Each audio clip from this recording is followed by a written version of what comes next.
host, Jim Grant, Kadima, Oklahoma Squatch, the biggest outlaw of them all, Chad Scott, and guess who else? Oklahoma's own Shasta.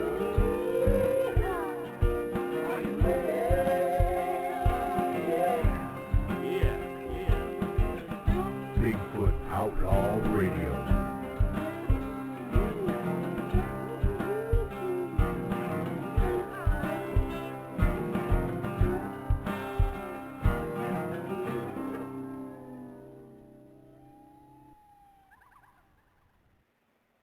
Good evening, everybody. This is Sarah, and I am speaking from Dixie. I am at home, thank God. I am in Mississippi. A boy from the South. He's finally done made it back to the house. How's everybody doing tonight? I hope getting rain that they either need or they don't need, because it looks like in the South you're going to get wet. It's been raining here today. I guess it followed me all the way back from Oklahoma, but Mike McLean, Watch 1, done already said that everything is soggy wet in Alabama. So I reckon y'all have gotten your share of rain this year. I'm glad to know that Shasta made it back from Oklahoma after depositing me on the banks of the Mississippi River outside of Memphis, Tennessee. Are you there, Angel? I'm here. Yes, I did make it back fine and dandy. Hit rain all the way back off and on, fogged up windows, couldn't see, but made it back safe and sound, and even getting stuck in a wreck for 3 hours. And so it was all good, though. The traffic was backed up on you in a wreck. You was calling me and Matt, Oklahoma Squatch, steadily to give your movement reports, and you didn't move nowhere for 3 hours. No, it was stuck literally for 3 hours. Everybody was out walking around and chatting, and by the time I got up to the wreck site, I was like 5 miles back from where the wreck had occurred, and it was probably backed up all the way to Memphis. I was about 43 miles out of Memphis. Well, what did you notice right off the bat when we come out of Oklahoma into Arkansas about the vegetation compared to Oklahoma? Well, I noticed the smell. It just has a different smell. The air is just, I don't know how to even describe it. You could smell the wood smell, the moisture, and then the greenery. At first, like I think I asked you, are we in Ireland? It was so green. It looked like a scene from The Quiet Man, that John Ford movie that John Wayne was in. Everything was bright green. I mean, you know, not enough pollen. I guess everything just has bloomed and gone crazy since I've been in Oklahoma, because it's beautiful over here. I do know this. It's cooler in Oklahoma than it is in the South, but, you know, that's understandable. I've lived here all my life. So if I ain't used to it by now, I don't reckon I ever will be, huh? That is true. Are you missing it out here yet? I told Matt you done made the mistake of drinking the water. Yeah, be flat and honest with you, I am missing Oklahoma. Oklahoma is a very beautiful state. I've seen the side of Oklahoma, the southwestern side, and it is beautiful. I love the Wichita Mountain area down there. If everybody ever gets a chance, that's one spot they need to take their time and go visit before they leave this plane of existence, because it's beautiful there. I could live there. That's no lie. I mean, I just fell in love with those mountains from the very first time I seen them there. They're very, very, very beautiful mountains. Well, Dan did tell me that he is now up to walking up Elk Mountain, so you'll have to come back. Yeah, after I left. Mountain. I'll be back. I'll probably be back in 3 weeks. I don't know where anything's going to change, so tell him I'm going to take him up on walking Elk Mountain, because I've been looking for somebody to go up it with me, and it's a very beautiful mountain, and I could just imagine the view from the summit. It would have to be just breathtaking. Yes, it does. Well, I think we need to get along and introduce our guest. Most everybody was familiar with him. Before we introduced him, I was wanting to let everybody know that wanted to that we're going to leave our phone lines open all throughout the show tonight. We're going to speak about a hodgepodge of subjects due to who our guest is. Very good friend of mine. I've been knowing Tim Baker for now almost 10 years. I think it's been right at 10 next year. He's He's a hell of a friend of mine. I consider him just like a brother to me, and I love him to death. Are you there, Tim? I'm here. Of Can you hear course, me okay? everybody who knows him as Coonbo. Yes, we can hear you great, man. Good. Well, what do you want to talk about tonight, Tim? Have you thought about it any? Oh, hadn't thought about a bunch of things, but we just this afternoon's been sort of a little bit of a sad afternoon for me. We buried Bo's ashes this afternoon, and today was his birthday, and we went and bought Bo loved running the hills and the hollows and the swamps with me, and he spent years with me down in the researching down in the swamps there in Mississippi, and we always liked, my wife and I both liked cypress trees, so we bought a bald cypress and planted it out in the front yard here this afternoon, and we spread Bo's ashes around the tree as we were planting it, and said some prayers over him, and put our buddy to rest. Everybody may not know who you're talking about, Tim. Yeah, Bo was my German Shepherd, and he was a A1 certified booger dog or Bigfoot dog. He went with me on all of my research trips, and I'm talking about even just daily things that I did around the house, as well as trips out of state. He went with me for 9.5 years, and he most of the folks a lot of the folks that have been on this show, I know Barry and Shasta and Kelly and Matt, all of them have been around him. All of them been stomped on by him, been drooled on, and stepped on, wallered on, shed on, everything else, and rode in the truck with him. I know Bear's put quite a few thousand miles on the road with him, and but he always let us know when the boogers were around close. And he was just about infallible. We knew that when Bo started getting nervous and went to the truck, they were close. They were right on top of us, and he was loyal to me 100%, except if the boogers are right on top of us, if they were man for himself. Yeah, we always considered him the coward of the crew. Yeah. Well, that's one of the things we would do. We almost got to where we would watch Bo and his reaction, and what in light of what was going on around us, as to about the boogers, how close they were, or anything like that. We got to where, or I would be, what's Bo doing? Where's Bo? He was just like a barometer or whatever you want to call him. He knew when they were there, which would actually pose an interesting question, Tim, the relationships between Bigfoot and canines. Yeah, they, well, generally, it's been my observation that canines are, pet dogs are often a target of opportunity for the Bigfoot, especially if they're a yapping dog, or if they notice the Bigfoot and more or less bust them or give them away and bark at them excessively. I've investigated a few sightings where, not necessarily sightings, but incidents where dogs have been mysteriously killed by something.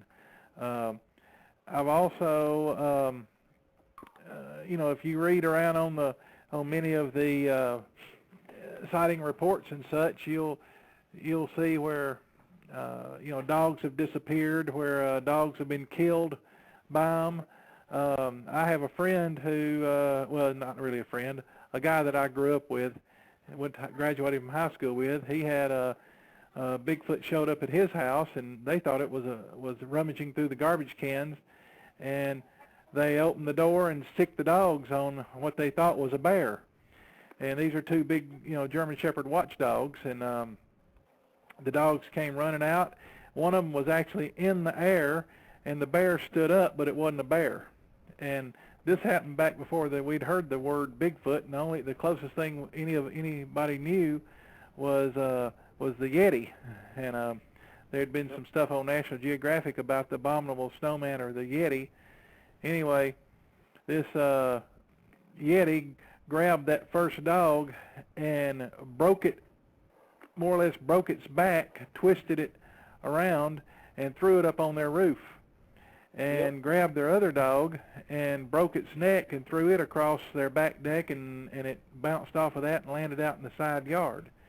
They saw all this while it was happening, didn't they? Oh yeah, and there was three of them, a father and two high school age sons witnessed this. Needless to say, it sort of changed their outlook of things pretty quick, and it scared them half to death as well. And this was right across the ridge, about 3/4 of a mile west of where I grew up, and where I had lived a large part of my life. Right. And northwestern Alabama up there. Right. This was in northwestern Alabama, and and then, I've heard a lot about just dogs just flat disappearing.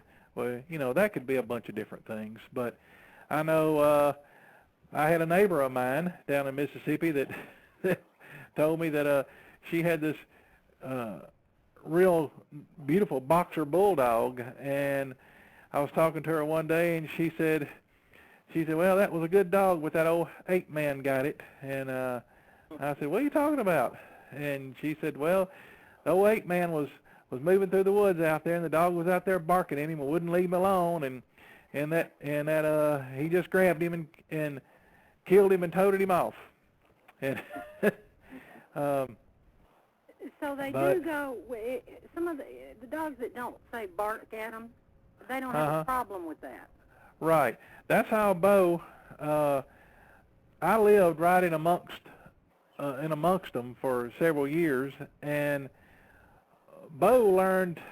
He kept his mouth shut, and he. For a while there, I didn't know why he had this ungodly den dug back up under the front porch of the house. and I figured it out after a while. But he knew that I guess my neighbors couldn't keep a dog. He kept getting labs, and they'd last a few months and just disappear. And anyway, Bo had enough sense that he left them alone. And I guess maybe he must have seen something happen, or I don't know how he was smart enough to learn about them, but without getting nabbed himself. But he stayed away from them. He was a coward. He couldn't help his self-preservation. We loved it. But, guys, we have a caller here on the line, and we're going to be taking calls during the show, so okay. Get him on here. You want me to go on or wait? Hang on a second. Henry, you're on the air. All right. Well, good evening, everyone. Good evening. Hey, Henry. Hey, Bear. Hey, Coonbo. Hey, Ms. Deacon. Howdy. Hello. Coonbo, very sorry. Yeah, I'm here. I'm very sorry to hear about Bo. Yeah. He was a good buddy, and I appreciate it, Henry.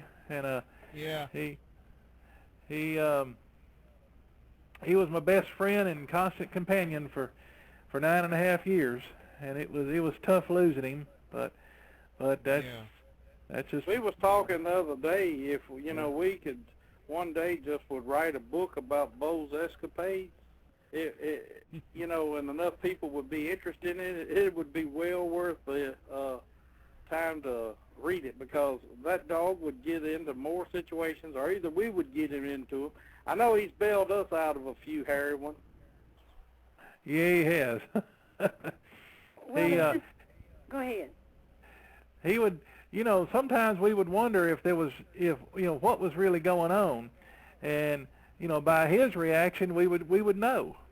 We would know dictate, we would dictate what we would do or need to do under given circumstances. And I mean, he had several reactions. I don't want people to take this wrong. We knew, we'd been out with him enough times, and Tim knew him intimately so well that you could always tell when something was troubling him. And we would especially watch him when we were out, you know, boogering, what we call it, you know, calling them in and things. And his ears would sink, and he'd lower his head when they'd get close. But when he'd start whining, that's time for us to hit the road. Yeah, and when he started wanting to get in the truck, then they were close. Or, you know, sometimes if I was out away from the truck, he'd just abandon me. He'd haul butt to the house or to the truck, whichever was closer. He seemed like he knew exactly what was on the perimeter or what was really close to it at times. If he didn't, he fooled me. I always called him a big coward. Yeah. I wanted to say that, you know, those who say that pets are just dogs, or it's just a dog, it's just a cat. No, they are members of the family, literally. You got that right. When you become close to them like that, you know, it's a great thing. And I love those pictures of Bo laying on the bed sandbagging you there, Tim. Yeah. Yeah, that was the way he'd do. You know, you'd catch him into something, and he'd try to look so pitiful, you know, so you'd take pity on him. Henry, aren't you gonna have a 2-hour special at 7 o'clock tonight? I sure am, Bear. We on HPM's Crypto Corner, 8 Eastern, 7 Central. We're going to have 3 great guests. We're going to have the organizers of the Yakima Bigfoot Roundup. We're going to have Tom Yamarone, Paul Graves, and James Fay, also known as Bobo. And they're going to discuss, you know, just about everything Bigfoot, you know, maybe discuss if they've had sightings and what kind of encounters they've had, and also about the upcoming Bigfoot Roundup in Yakima, Washington in about 3 weeks. There's even going to be a little bit of music. Tom and Paul are singers and songwriters, and they're going to be, I'm going to try and get them to play a couple of songs or so. That'd be great, and we'll be over there as soon as we wrap this one up. Yep. Yeah, I'm gonna have to take off in a little bit. Not right now, but you know, to get over there and get things set. Well, we appreciate you coming. I don't know, we'd kind of be lost if you wasn't here.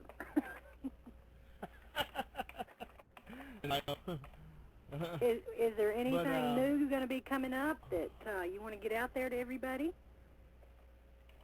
Well, of course, the Ohio Bigfoot Conference is coming in just over a week, less than 2 weeks. You know, is the Ohio Bigfoot Conference. They're going to have Diane Stocking and Billy Willard and the producer of Monster Quest, Doug Highchick, speaking there. And, of course, that's organized by Don Keating, and that's going to be at the Salt Fork Lodge. So, well, that sounds like that's going to be a lot of fun. Yep. I would love to go, but it's just a little bit too far away from Oklahoma, and I'm done wore out on a road trip. Yeah, I heard at the top of the show you had to run Bear back over here to Mississippi. Yes, I did, and oh my gosh, wrecks and rain, and so yeah, I'm kind of ready for a breather. I got you. And also the Yakima Bigfoot Roundup.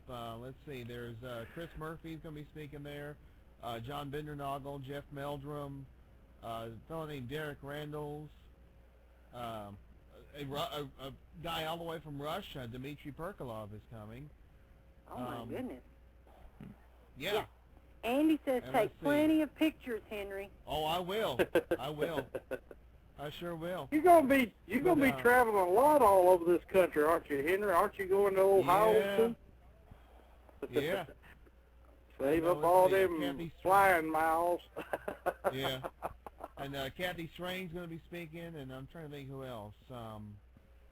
Bill Munns, who is a special effects makeup artist from Hollywood.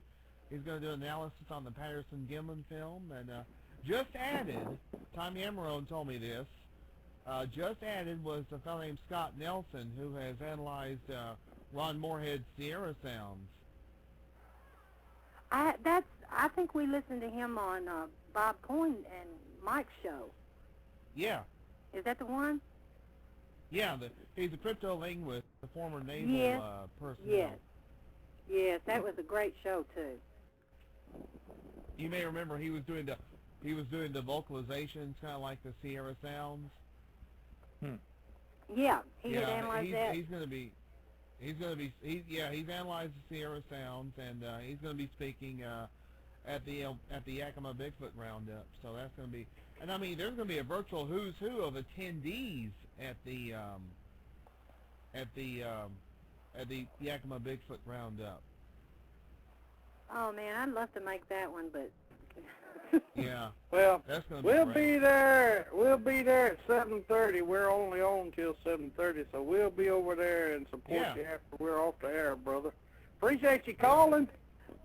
Hey, no problem. And Do you have any questions for Coon? Do you have any questions for Coonbo while you're on air, Henry? I just wanted to ask him. He's from Missouri originally, right? No, I'm originally from Alabama. Oh, Alabama. I just got transplanted up here about 6 years ago. Oh, okay. Yeah. Are you familiar with the local name for the Bigfoot creature in Missouri, the Momo? Oh yeah, the Momo. Yes. Yeah, I've been down looking around in that area a couple of times, and didn't find anything at all the first time. The second time I went down there, one of my dogs, I was easing along. There was about 6 inches of snow on the ground, and everything was just quiet and muffled, just like normal, like in the woods in the snow. But suddenly, Niffy ran up between my legs, and Bo went to the truck. And I coward, I'm telling you. and I stood there looking around for a few minutes, and my hair started, standing up. My skin started crawling, and I tried to go a little bit further, and Niffy set her feet and and wouldn't go, and she. But she didn't want to leave me either, and anyway, so Tim, I sat there and looked, and I never could see a thing. But there was something there. Tim, let me ask you a question in relation to all this. Do you think this is a pheromone type scent that Bo and your other dog Niffy was sensing at the time, or is it just feelings like what we get? When our hair raises up on the back of our head. What do you interpret it? Well, I think it could be, but I think it could be not only that they're smelling or detecting, pheromones in the air that the thing releases, but I think also that there is some type of infrasound or ultrasound, or there's something audio going on that we just can't detect. It's either above or below the range of our hearing, and I think it's a combination of things. But their dogs are a lot more sentient. There are a lot, they can see, hear, and smell things that we can't. And I think they're detecting it from either one or two different ways.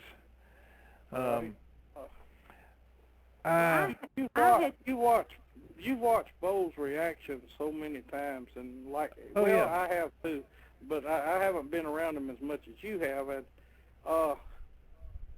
I was thinking it might be a pheromone release sent by either the creature itself or, like you say, higher or lower pitch frequency. Right. I think don't dogs hear better in the higher frequency range than they do lower? Well, I believe they do, yes, and yes, I believe they do. And a pretty good example, if we could, we got this on video, was down in Mississippi, this last outing that we had down there, where we got the one on infrared that moved out into that little patch of trees out in that pasture and out in that big field, and we could see it on infrared, hunkered down in the brush. Well, Right. we went walking out there towards it, and as you remember, we got within about 50 yards of it. Well, Bo started, acting up and, trying to twist out of his leash, and he didn't want anything to do with it. He wanted out of Right, I there. remember. Yep. And we finally got him. I finally got him calmed down, and we managed to. I quit going straight at it and sort of started angling off to the side, but still getting a little closer to it. And if you remember, we got up there a little closer, and we heard it growl a few times, but then we heard something that I had never heard before. It started hissing at us. Yep. And, it and if we hadn't have seen the thing on video going out there, I would have thought that we had some kind of a 200-pound cat cornered or something. The way that thing was hissing, and there was, if you remember, there was 7 or 8 of us heard that, and but the things make a wider range of noises than most people realize. Yep.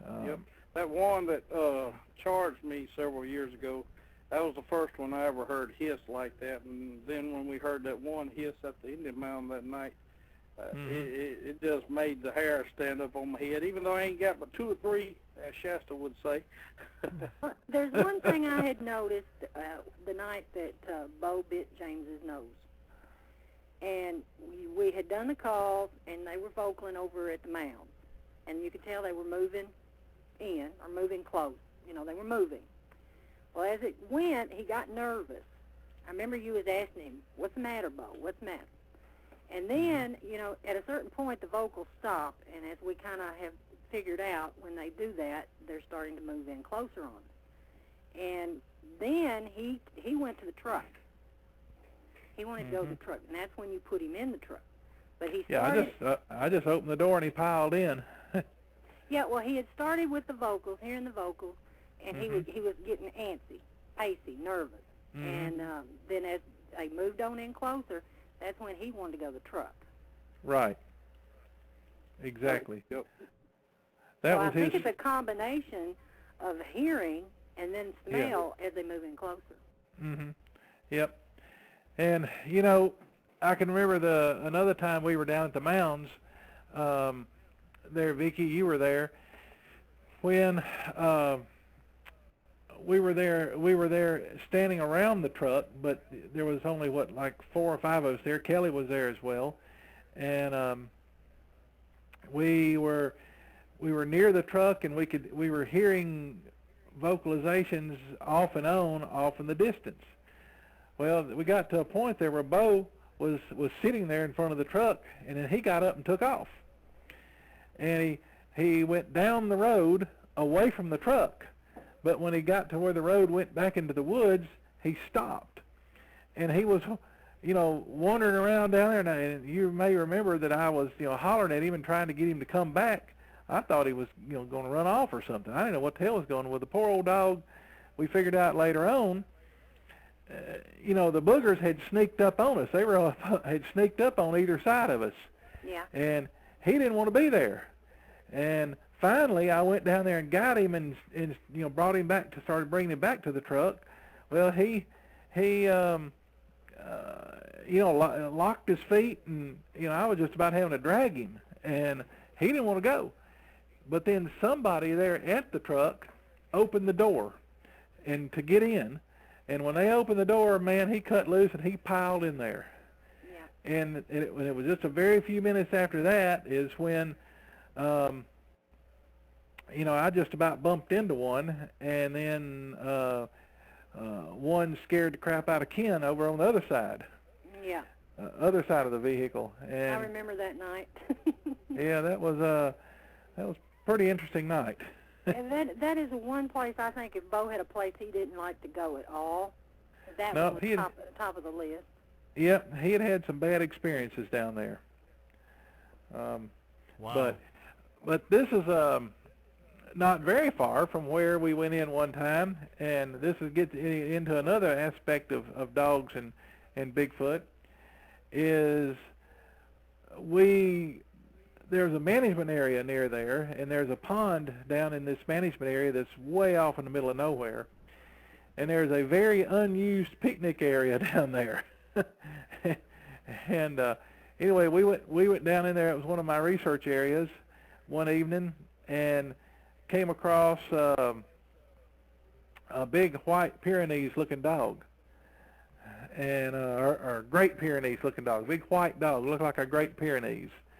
And that dog had one of the spookiest looking faces that I've ever seen. I mean, just something about him. And you'd see him in one area, and then and then you'd lose sight of him, and then he would pop up over, somewhere way on the opposite side of you, and then you'd see him again way back in another place. And that thing, I saw it, I don't know, 5 or 6 times down there, different trips down in there, I would see that dog. And every time I would see that dog, though, we would have a bunch of activity. We'd get a lot of vocalizations and such. And, at the time, I wondered, what this dog was doing down in there, how it survived down there with all those boogers, how come they hadn't killed it and eaten it. But, since then, I've read and heard several instances of, especially from our Native American friends, of dogs running with Bigfoot. Yeah, we hear that. As well as coyotes. We've heard that out here, Mhm. of reports of they had seen one and they had the dog running with it. Mhm. And but there's also the other flip to where we had a report of it was Rottweilers, and they had found the Rottweilers were killed, and they were stuffed in this nest-looking thing. Hmm. So there is that kind of like a love-hate relationship between them, and we had wondered about why some dogs are terrified of them, they kill them, and at the same time there are reports of them also running with them, being with them. Right. I wonder at times if it could be that pheromone release scent that we were speaking of, possibly that they may use earlier. You've seen enough of them and read enough and heard of enough reports like I have, Tim, that sometimes it seems like certain dogs have a free pass to go, whereas, and it's more rare than people think, but it does happen. These things will kill dogs, and I think it's the more aggressive dogs, the ones that don't seem like they have fear of them compared to the others, who are more respectable in their actions. Yeah, exactly. I think that the ones that want to, bark and lunge at them and such are the ones that get nabbed first, and or sometimes just. One of the reasons I started going down into this particular swamp in Mississippi was because of all the reports I was getting from coon hunters that would go down in there at night, and they said every time they hunted this one particular swamp that they always lost a dog or two. Right. And they would go in there looking, and I talked to a couple of them. They said that if they ever found the dog was mutilated horribly. And I said, well, what, like torn up, cut up, like a cougar had gotten it or something? They said, no, like the head pulled off and laying over here, and a leg pulled off, or the body torn completely in half. Right, and, ripped in two. Exactly, ripped in two. And or laying there with the head turned around backwards, Yep. Just Okay, well, terrible stuff. We have a question from Andy Drew. He was wondering, do you think some dogs would lead people to the creatures? I don't think so, but some dogs will let you know if they're there or not. Bo definitely would. In fact, an Alaskan Malamute that I had for a while would in her own way. if you pay close there are attention other to dogs. I mean, there are quite a few dogs out there that will let you know when they're there. In fact, Max, Shasta's little dog's pretty good little booger dog.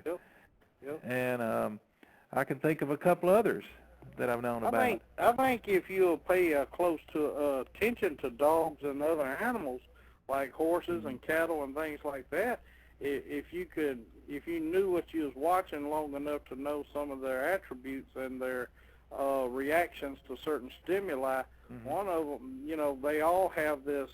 There's something going on out of sight, of human vision, but a dog can detect. They get that kind of demeanor or form that kind of defense type mode. Do you agree, Tim?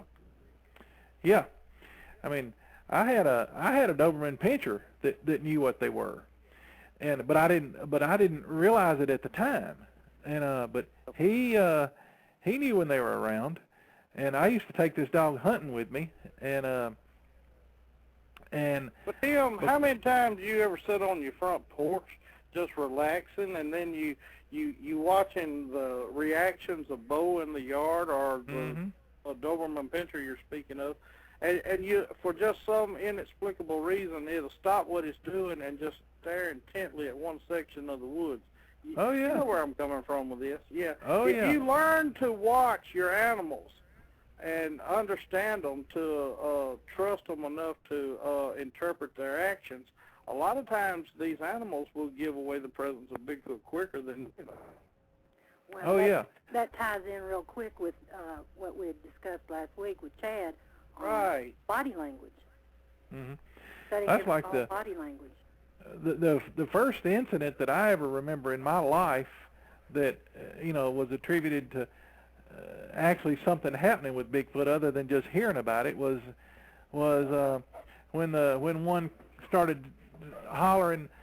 We were all sitting over at on the porch of we had some people that lived there on the farm that were loggers, and we were all sitting over there on their porch in the evening because their porch faced to the north, and it was shady and nice and cool, and the house set up on a hill, and there was always a nice breeze up there.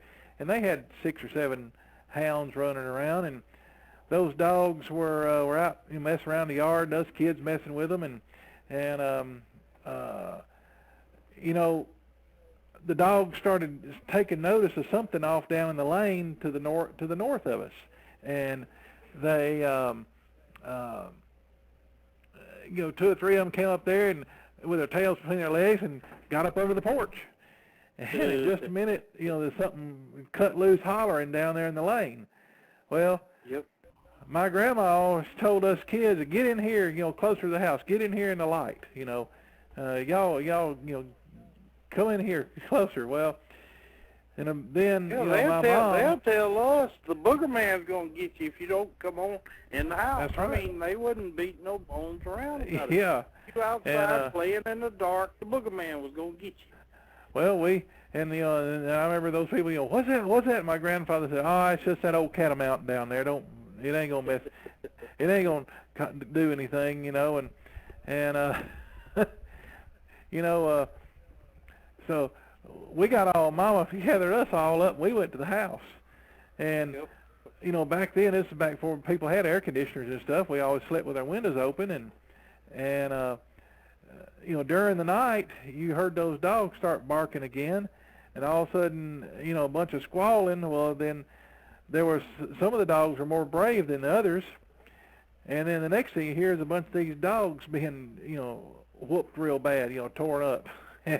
Tim, tell about that one encounter or sighting report you made in Mississippi where something had crossed the fence and took the dog that was hooked to a chain still attached to his doghouse. Would you relay that? Oh, Lord. You remember that? Oh, yeah. Okay, I thought that was a big dog, too, wasn't it? Yeah, that was... Say what now, Vicki? I said that story is disturbing. Yeah, this was somebody's pretty dadgum valuable coon dog. They where they lived, they'd been having some sightings around there, and this dog, you know, just barked at it. And this guy had built this house out of I saw the house for it, big old heavy wooden thing built out of, like, the base of it's 4x4s, and it had a 2x4 frame and siding nailed on it. House probably weighed 250, 300 pounds. Was sitting out there in his yard, and the dog was chained to the doghouse. And something came up one night, and the dog was raising hell, and they heard the dog all of a sudden start squalling, and then got quiet, and then heard a bunch of racket, and they were scared to go out. The next day they came out, and they found the doghouse had been drug off behind the house. You know, had been drug off through the woods, and they were scared to go looking for it. And so they called me up, and I came up there and brought Bo. And we went looking, and it wasn't very hard to track where it had gone, but you know, where the doghouse had been drugged. Wasn't it leaving grooves and things in the ground? Oh yeah, absolutely. The thing had been, you know, the house had just been drugged, and but it had been drugged with the chain.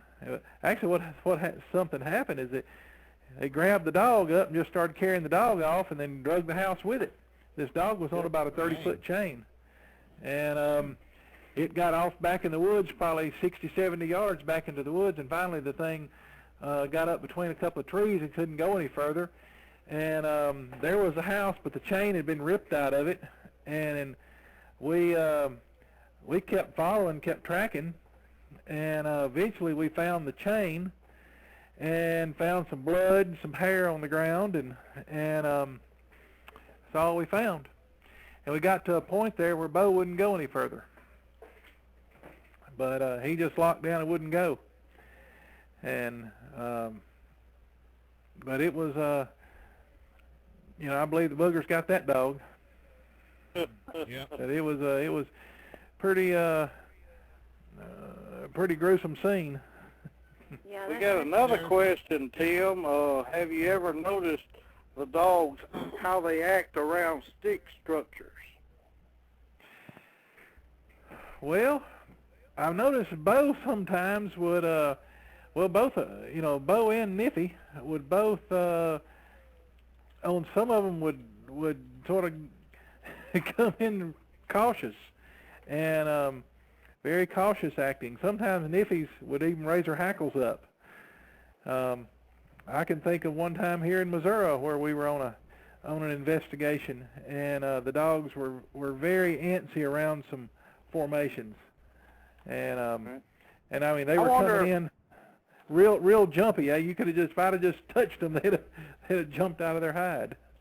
I think they mark these formations in some way. I don't know if Bigfoot urinates on them, but I do know they leave their scent marked somehow and in some fashion.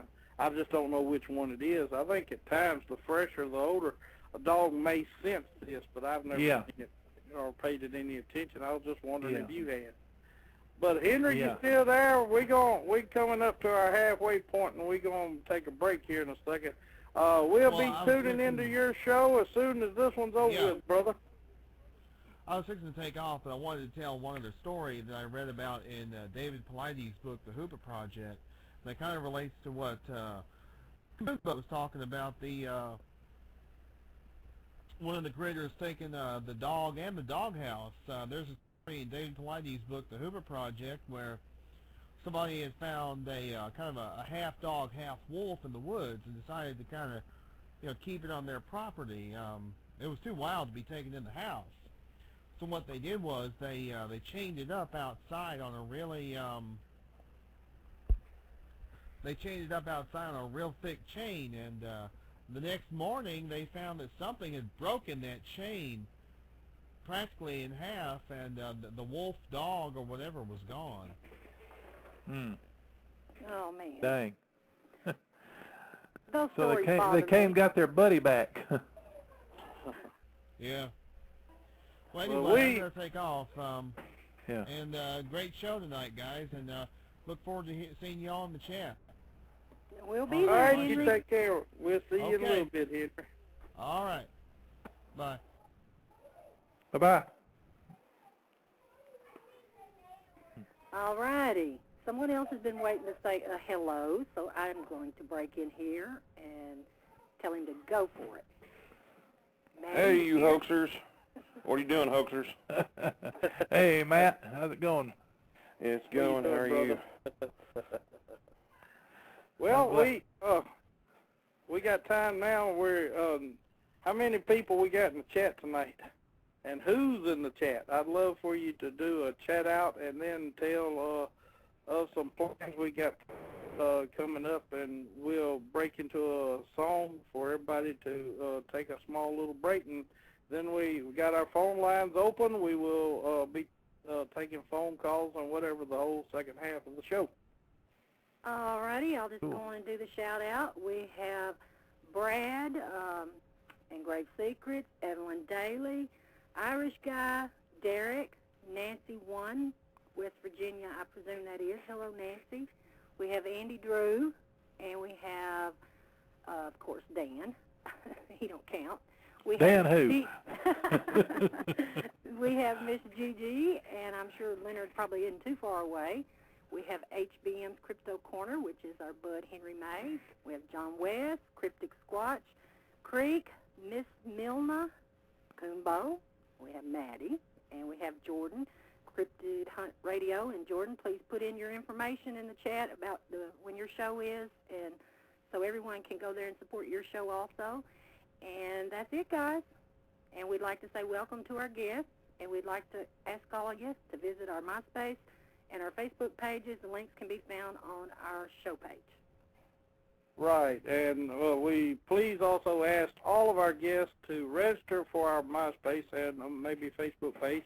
It enters your name doubly into a drawing at May the 3rd, our outing in Alabama, which we're going to be doing a special live show from on that Friday night, May the 1st. May the 3rd, we're going to have our first fan appreciating drawing, and I can promise you right now, it's going to be worth your time and effort. It's not just going to be your everyday gift.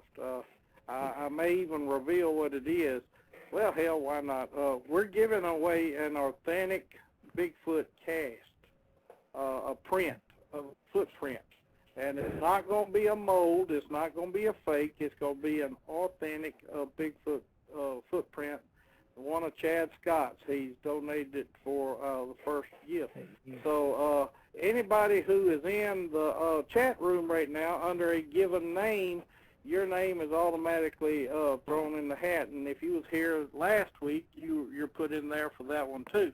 But it'll help your cause tremendously if you will register with MySpace or our Facebook account, which Shasta has been putting up on the screen.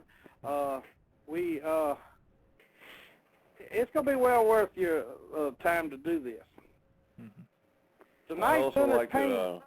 Yeah, go ahead. I just wanted to say hi to Rummy real quick. He just came in the room after the shout-outs. So, hello, Rummy. Okay.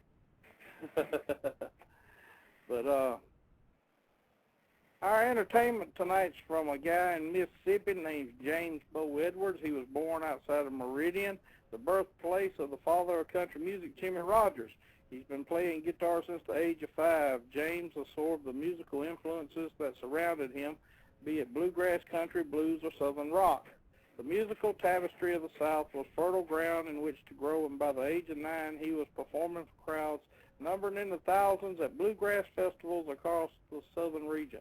With the influences of his youth melding together into a unique style, he caught the eye of a band called Southfire. After the band disbanded, James began spending every week in Nashville and every weekend on the road doing as many as 150 shows a year, all the while writing music. And he does that very well, too, handling his own vocals as well as all the guitars and banjos on his new album and writing or co-writing all of his songs. I hope you enjoy this old boy. I love the song, and I think it fits in with Coonbo very well. That was James Bo Edwards from Meridian, Mississippi. Hope you guys enjoyed it. Our guest tonight is my good buddy Coonbo, Tim Baker from Missouri. I hope you still there. Ain't you there, Hoss? Oh, yeah, I'm here. Yep, and of course we got Shasta's manning the phone lines, and we got Oklahoma Squatch, who is our own Matt. You still there, aren't you, Matt? Yep. Okay, we're going to be taking phone calls. Anybody want to make any phone calls, flash our number up there, and we'll opening up the phone lines. Well, we do have someone. I hope they're not just calling in to listen, but I'm fixing to put them on the air. Caller 918, you're on the line. Hey, ladies and gentlemen. I thought that was there's you. a Chad. Chad Scott, our other host, who's supposed to be here every other week. He must be playing hooky.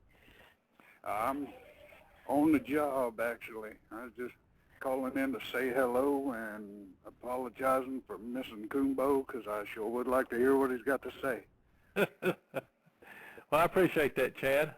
Glad to hear you on here. I'm always up for some good fiction. You old Snicker bar flanging hoaxer, you. Well, I'm going to go ahead and back out of here. I just wanted to say hi. You guys have a good rest of the show. Take it easy. You take care, Chad. We'll see you next week, brother. Bye. All right. See you, Chad. All right, guys, we were discussing Bigfoot and canines. Yep. Tim, have you ever seen Bigfoot close enough to ascertain if teeth of Bigfoot has canines? Well, I can't really say. I mean, I've been awful close, but I had never been close enough to check out their teeth. I hear you. And what about any of them old snoot-faced rascals? Oh yeah, they got them. Yeah, they got some serious fangs on them, or tushes, or whatever you want to call them. Yeah, they got them. Yeah. I want to hear about that. I want to hear about the Nelusophilia. Yeah. Somebody's hammering or something. They patting their cigarettes. They getting their cigarettes down. That's probably Shasta. Not me. I don't know what you guys are talking about. I think you're hearing things. Okay, it was Matt. He want to hear what's your spin on the man feet, or the dog face one, Tim? I don't know. That's one I haven't been able to really make a good decision on. They definitely run in the same areas, and I think they run together. I don't know if they're the same species or just like a common mutant of the species, or are they a totally different species that happens to be roughly the same size and all. I just don't know. It's tough. But I firmly believe in them. I've never seen one myself, but I've heard firsthand, very reliable reports about them, and I've come across some terrific pictures of them. Yeah, that's what I was going to ask next. But, oh yeah, we've come across them analyzing photos that were taken in areas where the people thought they had gotten a picture of something but couldn't really see it, and then we actually they were having us look in another part of the picture. Well, we looked there and saw something, but then we came across these other things in another part of the picture that they hadn't even noticed were there when they took the picture. And I mean, some of them are pretty scary. Go ahead. Didn't you handle a sighting report where a couple of ladies saw one standing next to a stop sign or something? Yep, 2 ladies that worked for me, and they really didn't even know that I was interested in Bigfoot, but they came into work one morning. They were both just shaking like leaves, and they were crying, just all kind of upset. And they were riding into work together, and just came up on one standing there next to a road sign. And the ladies said that it had you know, that it had definitely had fangs, and it had a snout on it like a wolf, and said it had pointed ears. And one of the ladies that was on the passenger side of the car, it was on the right-hand side of the road, right shoulder of the road, she said it had big fangs. She saw them very clearly as they passed by it. And they were scared half to death to even go back home the same way. And anyway, I said, well, I'll tell you what, why don't you just, show me, I'll follow you home. Why don't you show me where this was? And we got out there, and they stopped, and they, pointed it out to me, and I asked, how high. It was standing right next to a road sign. And, and based on how tall it came up onto that sign, I figured the thing was pretty close to 9 feet tall. And so they said it was standing in an upright position, Tim? Yes, it was. And when they saw it, and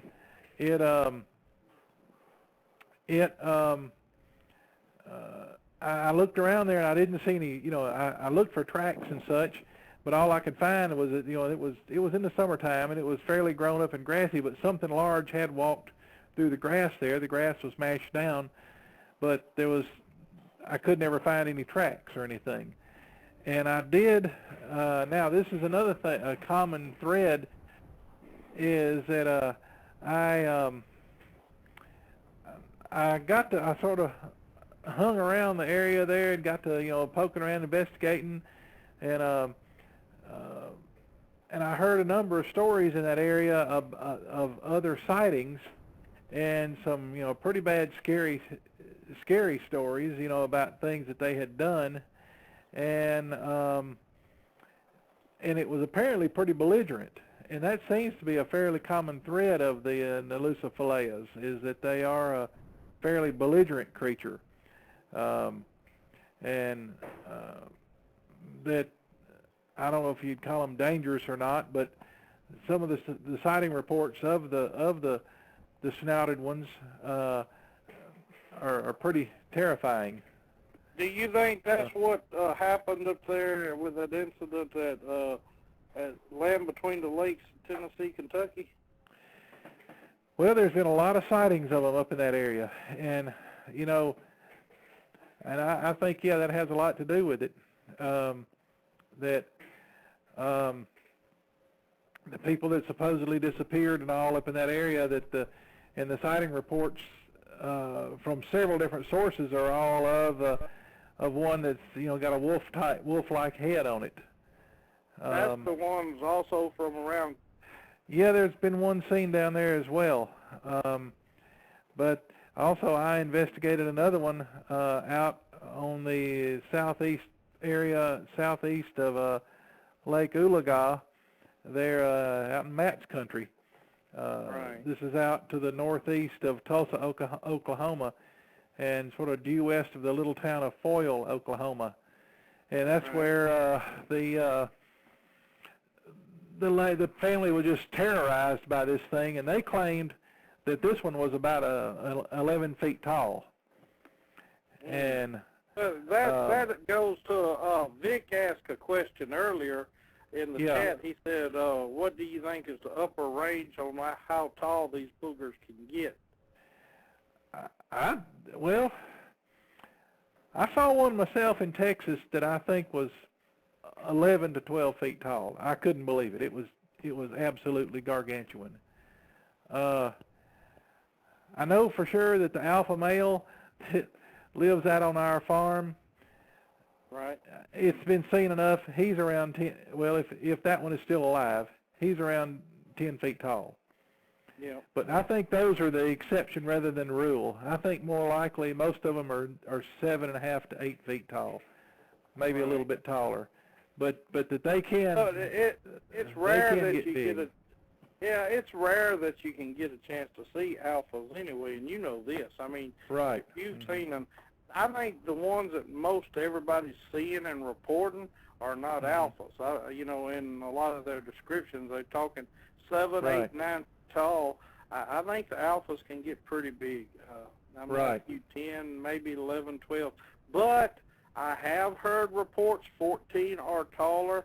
That's kind of hard to believe. But then again, we're also talking about a creature, you know, that 98.9% of the world don't believe in anyway. But Right. getting back to that other, a lot of these, and we describe them as Lucifalea. That's the Choctaw word for long evil being. They've been described as man dogs, man beast, dog face, so forth and so on.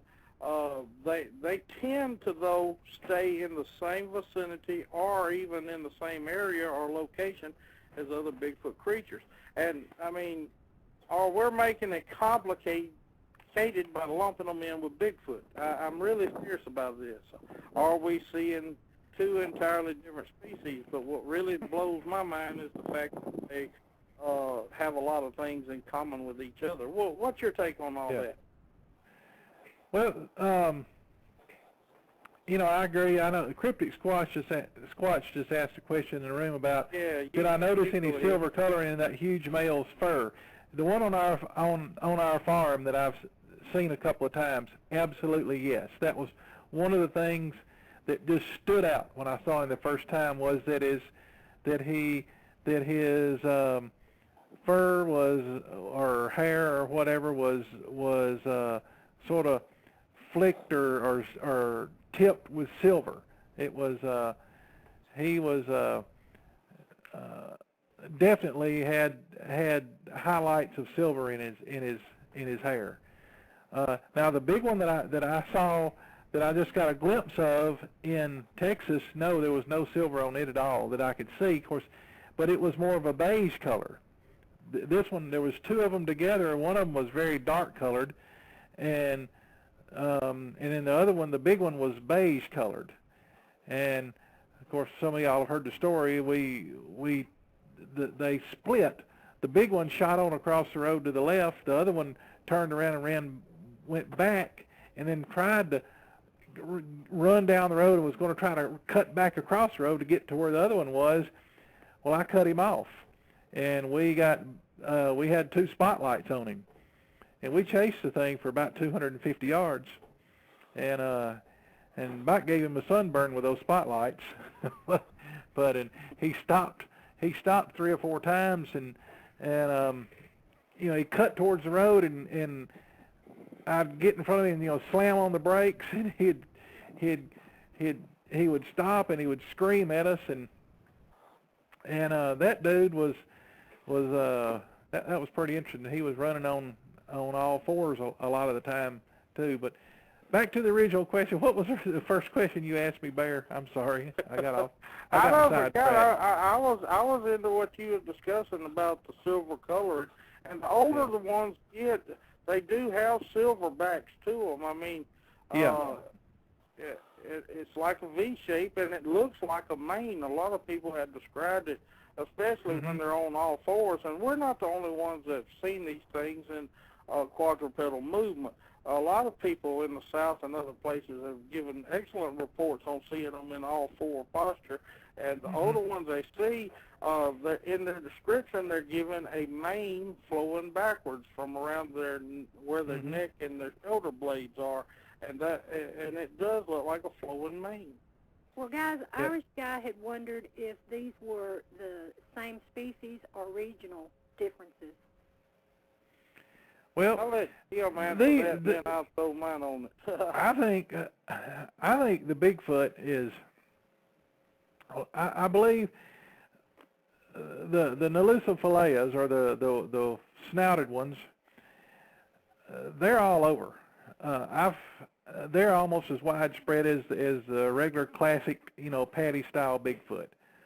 Yeah, could that be one from Bray Road up there in Wisconsin? Very well could be. Springs and other areas we've been discussing. Yeah, keep going, Tim. Yep. But I also believe that the that there are regional differences in them, just like there were regional differences in the Native Americans that were here. You know, there were some of the tribes of Native Americans were shorter and stockier, like for instance, the Mescalero Apaches, and then there were others that were taller and more slim, and you know, like the Cherokees and such. But just as I think seems like a lot of the ones down the classic skunk ape down in Florida is a you know, slightly lighter framed animal. Smaller stature. I think Smaller a lot stature, of it got smaller to frame. do with the environment, the ecosystem, Yeah. and what they have to feed upon and things like that. I think Right. in mountainous regions they're more bulkier and bigger, because I do know this, the Patterson film with Patty in it, that female does not look like the ones down in the south that I've actually seen. I don't. Right. We've discussed this several times, haven't we, Tim? That's Yes. not the classic southern female, is it? Patty No. is not. No, the southern female Squatch that I saw, fairly up close and for a good enough time that I could, you know, get a good idea of how, you know, of her size and everything. She was not near as bulky built as the as Patty. She was still probably 7 feet tall, 6.5 to 7 feet tall, but she didn't have near the bulk that Patty had. Although she was stout, she could whoop Right. my ass, I guarantee you. The biggest thing I was worried about, I figured if I was seeing her, then the alpha was seeing me. That's true. That's what had me scared half to death, and I was backed up to right behind me was a 45-foot cliff. Right. And right. so I was just frozen in my absolutely not moving. I didn't want to do anything to cause any kind of trouble. I agree with you, Tim.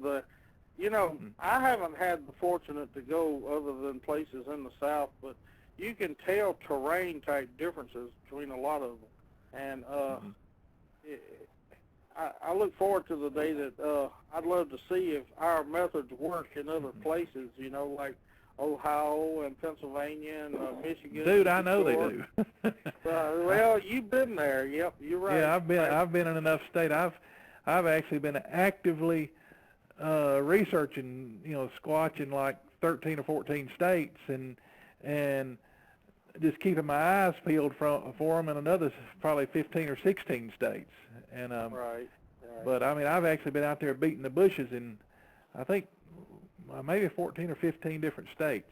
And Yep. But Yep. I've been after them in Arizona, you know, New Mexico, Texas, here in Missouri, Oklahoma, as well as, you know, a bunch of the southern states. And Yep. the same calls that work, I can get as good a response out of an Alabama call in New Mexico as I can in Alabama or Mississippi.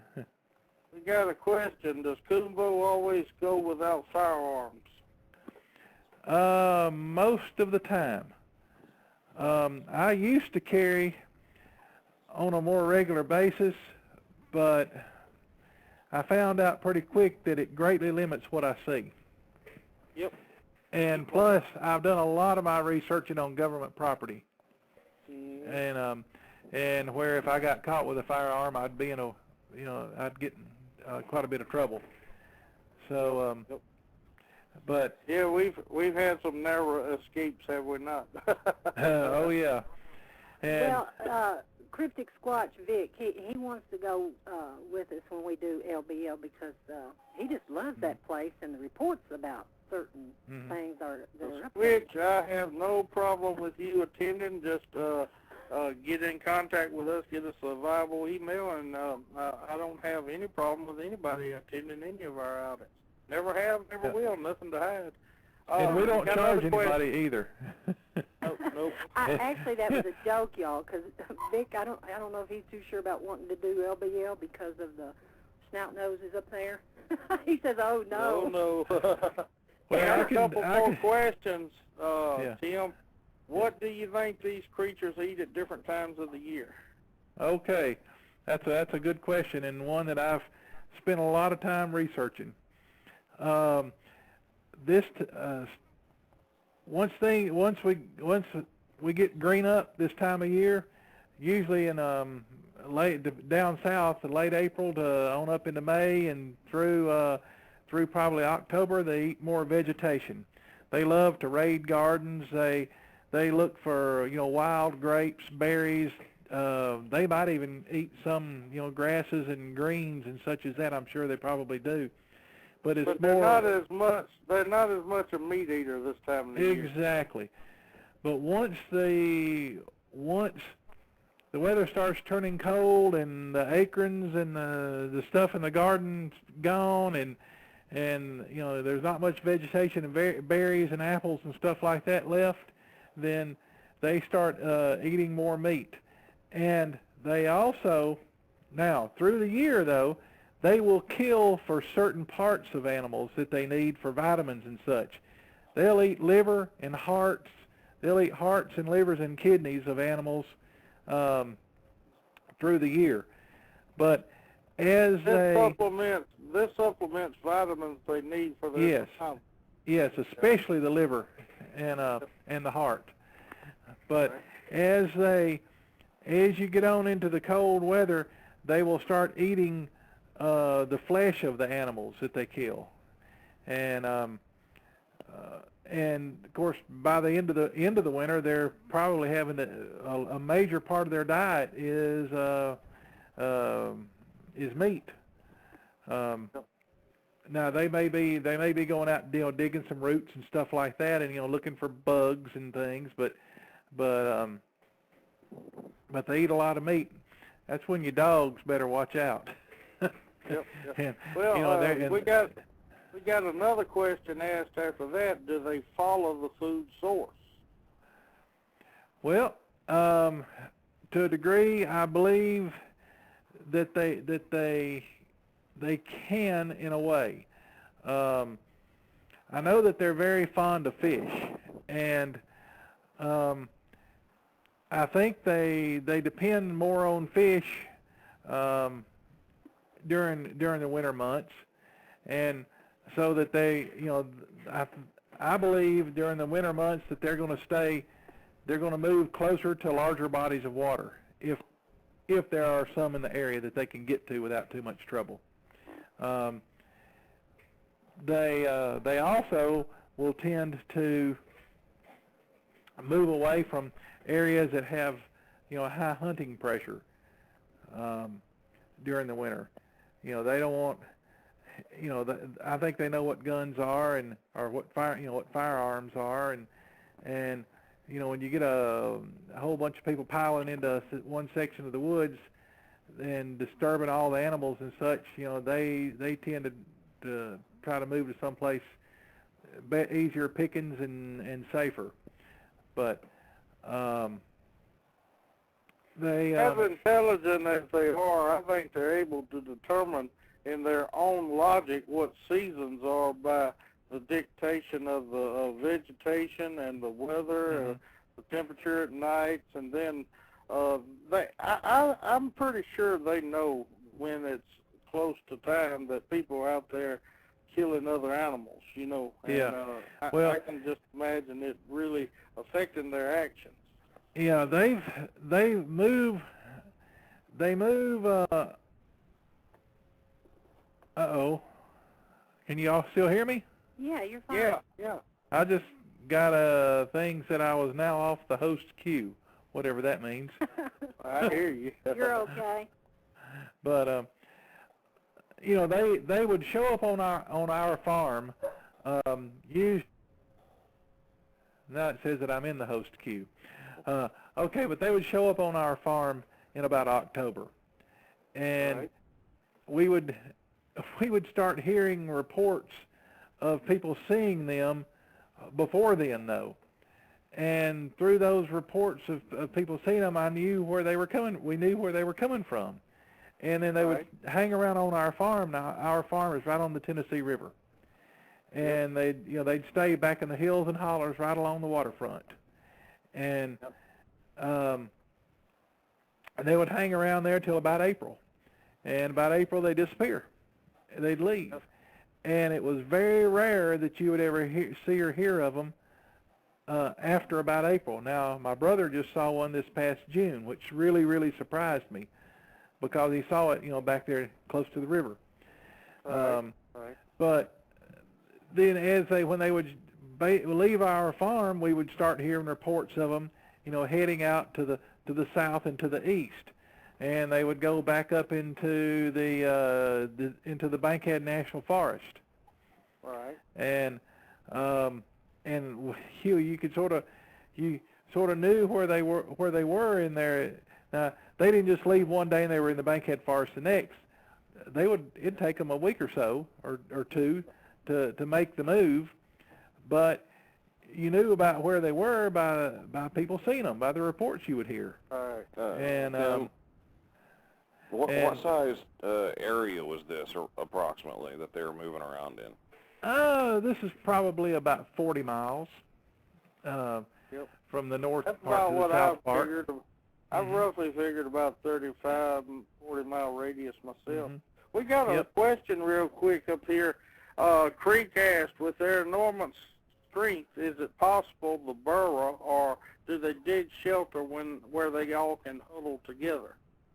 I believe they do in certain cases, yes. I think they take advantage of those blow-down trees, that leave a big cavity in the earth. You and me discussed this and looked at areas quite like that, have we not, brother? Yep. We've also, out in Oklahoma, especially in places where they don't have where the vegetation is not as consistent, we've seen places up under the creek banks and stuff out there where there's big hollowed out places up under the creek banks and such. Right. And we got a couple more questions real quick, Tim. Yeah. What is the caloric consumption estimation of an animal the size of the Bigfoot fella, if you had to guess?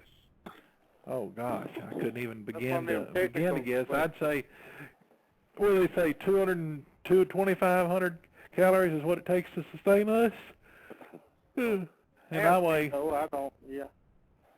I'd say, I believe they eat more in the winter, toward the colder months. I think that's what, from the green up on, they're gourding themselves to get ready for the times when it's colder. I'd say they're caloric. Yeah, go ahead. I'd say their caloric intake. I bet the big ones probably have to have 10,000 calories a day. I'd guess.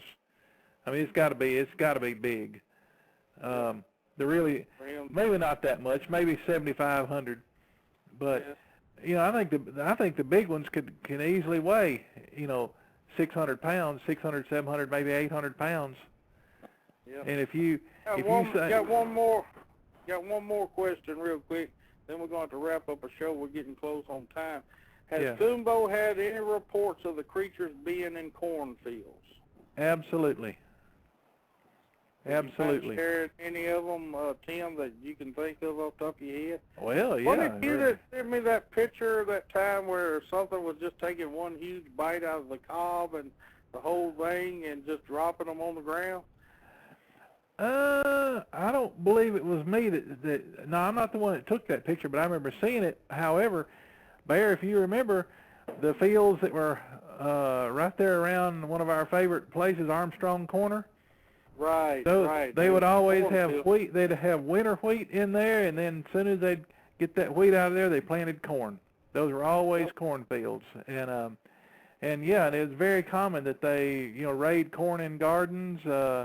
I've heard of that. And yes, they'll definitely eat corn. Absolutely, positively. That's a food that's been on this continent for tens of thousands of years. It's a Native American food. And I know the Native Americans would when they would plant their gardens, a lot of times they would plant some just for the Bigfoot, or Nununui, as the Cherokee Indians call them.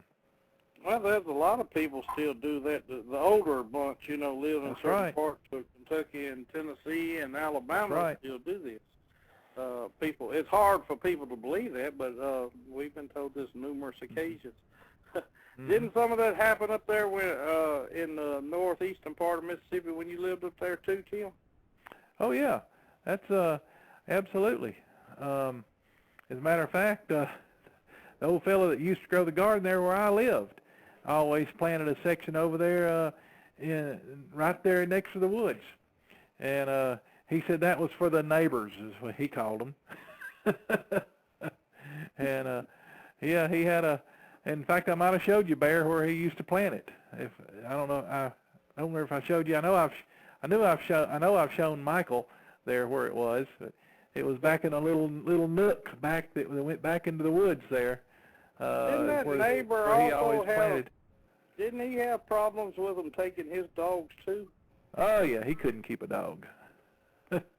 He couldn't keep a dog. I never forget the time we went to your place that time, and it was right after a rain. And this was when you was trying to raise dogs, and Bo and a female had a litter of puppies, and you ought to seen the tracks that were around that dog pen. They was, I forgot the size. They was just humongous. The strides between them was just gigantic strides. Yeah. You couldn't even duplicate it running. And yeah, that thing, you know, we found that one set of tracks where it came up and it was right outside my kitchen window, and I must have scared it because then you could see where it had turned and then went running off down the hill. And as it was coming up the hill, the stride was probably, it was close to 6 feet. And when it started down the hill, the stride was like, the first step was like 9 feet, and the next one was like 12 feet. And in the next couple of tracks, they were all like, 12 feet and above, maybe 12. I think we found one place I found one place down there one time where it got down to the little old creek there north of the house, and there was one track on the south side of the creek. The next track was on the other side, and I pulled the tape on it. It's 15 feet that it took in one big stride or jump. Yep. And it wasn't like a human trying to jump that length where there was two tracks, side by side where they kicked off, and then two tracks where it landed. This was one left foot track on the south side of the creek, one right foot track on the north side of the creek. Yep. And this is about 5 yards in old football parlay. Yeah. Good God, that's a hell of a stride. I mean, you can't make a stride like that unless you're just at top speed running, and they do it so effortlessly. It's just. Well, Tim, we really appreciate you. Yeah, I was gonna. Alrighty. Appreciate Tim being on the show. Tim, we want you back next week. Next week we're gonna be back at our regular time, which will be 7 p.m. Central, 8 p.m. Eastern. We're gonna have a round robin discussion. Chad Scott will be back. It'll be Chad, Matt, Shasta, and Tim, and they'll be fielding any and all questions. We want everybody to call in. We've got the next week after that, we're going to do a live from the field broadcast in South Alabama. We're having an outing. We're going to have that Sunday night, which is the 3rd, is going to be the aftermath from that outing. And then the week after that, we got a very special surprise guest that I'm sure everybody will be looking forward to listening to. We'll reveal that further down the line. Don't forget to register. Go to our MySpace page, Facebook page. Make sure you register. We're going to have a drawing for a genuine Bigfoot footprint cast. It's not a fake, and it's not a second or a duplicate. It's a genuine article. Appreciate y'all all listening every week, and we look forward to seeing you here this time next week at our regular scheduled time, 7 p.m. Great show, Shasta. It's up to you, baby. Good night, everybody. All righty. Good night, everybody. Good Lord willing and the creek don't rise. We'll see all y'all next week. Night-night. Good night.